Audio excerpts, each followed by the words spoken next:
Hi, good morning. Today we are talking about eternal perspective, which is the E in our RESTORE acronym. So Paul said in his letter to the Philippians in chapter 3, verses 12 and 13, he said, "Not that I have already obtained this or am already perfect, but I press on to make it my own, because Christ Jesus has made me his own. Brothers, I do not consider that I have made it my own, but one thing I do, forgetting what lies behind and straining forward to what lies ahead." See, perfection in this life is unattainable, and Paul allowed himself to be humbled by that fact. See, the root of our humility comes from knowing that we will never be who we need to be in order to save ourselves.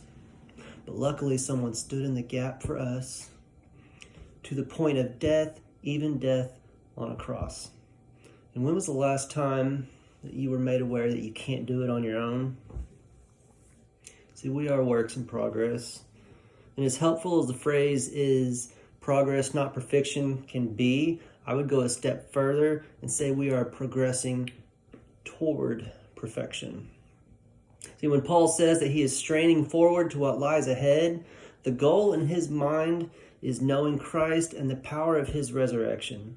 See, we must imitate Paul in his desire to know Christ more and more each day, which means it is time to stop worrying about yesterday.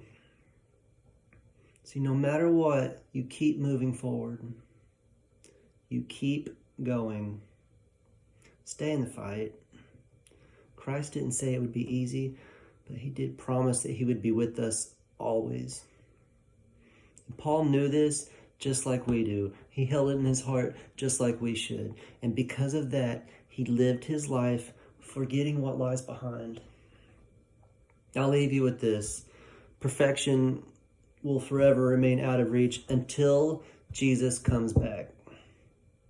But our imperfections make our testimony. Forget what lies behind you. You can't change it. It can't hurt you anymore. And it has pushed you to where you are today.